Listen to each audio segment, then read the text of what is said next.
All right. Did you mention Greg Dulcich by any chance? I sure did. All right. I'm not going with him, but I am going with the guy that is You right had a tight end to back up your tight end? right below him, less than a point underneath him as far, or no, 2 points, 2.1 points. Oh, never below mind him. that. Yeah, forget it. Never mind. This whole argument's out the window. Finished as tight end 28 on the year, and I can barely say his name. So Chig Okonkwo, right? That's pretty close. Okonkwo? Yeah. Okonkwo. I'm not even going to try his full name because I'm just going to butcher it. But anyway, tight end of the Tennessee Titans, rookie this past season. Totally unheralded. I feel like barely anyone's talking about him. He was a guy that he started off pretty slow. Mm-hmm. Back towards the end of the year, though, I mean, he was kind of viable weeks 13, 14, 15. He had 10.8, 18.5. Since week 12, he was tight end 3 overall in PPR. Since week 12. Okay, yeah. I mean, he put together some good weeks. Week 14, he had an 18.5, point outburst. And so that was what kind of put him on my radar. I loved his athleticism coming out of Maryland. He was a bit of a raw prospect, so I wasn't sure how quickly it was going to translate. I in no way, shape, or form did I think he was going to be kind of putting up this production in year one, especially with a guy like Austin Hooper on the team as well. One of the greatest perks of joining the Nerd Herd is getting access to the Dynasty Nerds All 22 Film Library. You can save 15% off DynastyNerds.com and get access to the film room using the promo code FILM15. But when you dig into the numbers a little bit, this guy right now is 6th in average target distance, 8.18. So he's not like just a close to the line of scrimmage type of guy. He's getting downfield. He's getting downfield a little bit. He's also 6th in fantasy points per target, 2.07, which is a really good mark for anybody, really. And the points per reception, he's 6th. He's got 12. He's on this list quite a bit at 6th. Target separation, he's 2.34 yards per separation per target. And where he really starts kind of separating himself is the yards per reception, number 1 out of all the tight ends, 14.67. So if he's number 6 at 8 something yards per target, and he's getting 14, that's every catch he's getting big plays. Yeah, he's getting an extra 6 yards after that. So that's what he's kind of good at. That's what he's kind of excelling at. And the guys below him, George Kittle, Dallas Goedert, Jordan Atkins, Dulcich, who everyone loves, is four spots below him, a couple yards per reception less. And then it's Hunter Henry, Foster Moreau, Travis Kelce's way down the list, 12.6 against 14.76. And the last but not least, the yardage per target, he's up over 10, and that's good for second. He's the only person that's ahead of him is Dallas Goedert, and the guys all around him: George Kittle, Will Disley, Jordan Atkins. It's all the big name guys. And yards per route run, he's number 1 as well, 3.2. So this guy, he's showing up in so many statistical categories where he's either top 6 or 1 or 2. That to me, there's just too many telltale signs that this guy, his athleticism is translating to the NFL. And that's the one thing that I wasn't sure if he was going to put it together, and he did it really quick.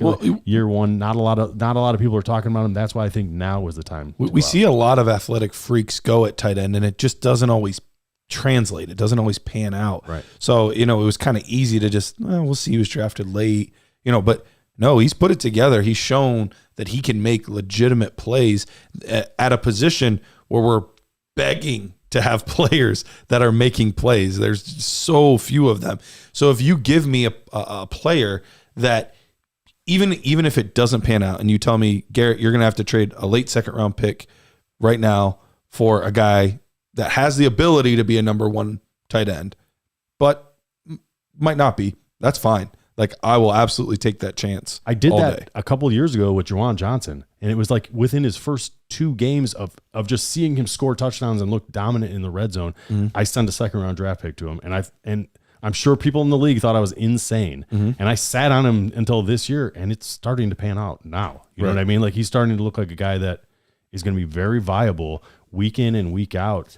and is just a mismatch and a nightmare because he was a former wide receiver, Right. you know what I mean, that transitioned, and Chig I think could be a guy that could also be just a nightmare to match up with. And you're talking about the last third of the league, the last third of the year from week 12 on. I mean, he really did come out and dominate. I mean, he averaged over 10 points per game, averaged 11.9 points per game, which is better than Travis Kelce, better than. If you're better than doing Kelce, that's all you really got to say. and Matt, you went through all the stats he was lean at. So, they fired their offensive coordinator, Todd Downing today.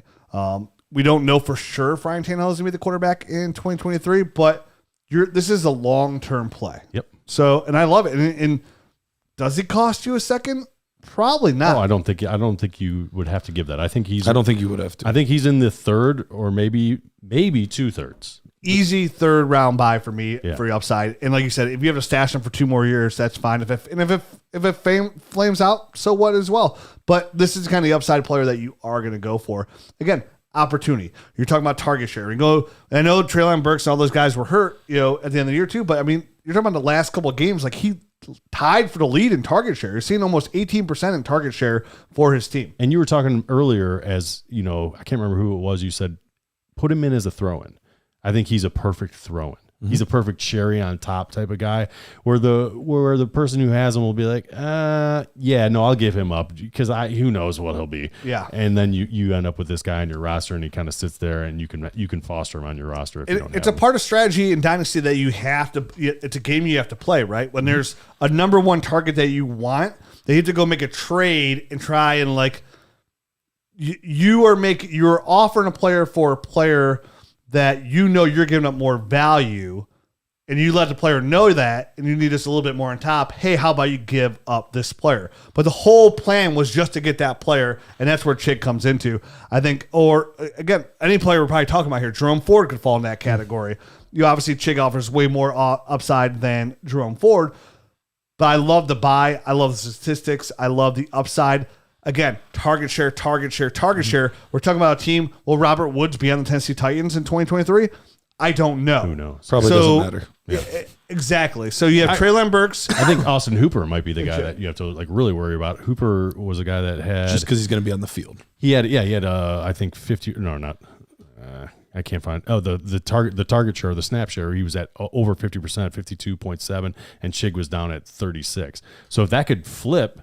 I mean, just if they notice that Chig is, doing all his assignments as he's supposed to as a tight end, and then he's much more efficient in the passing game, I think it's just a matter of time before Austin Hooper gets overtaken by a more athletic tight end yet again, because he's just kind of a plotter. Yeah, I saw some stats online.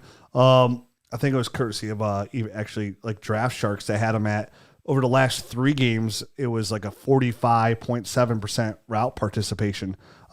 For him there for the last 3 games. So they are starting to catch on. They're starting to catch up. He was running 17.7 routes per game. So, yeah, I mean, a great buy. I love it as a nice sophomore step up.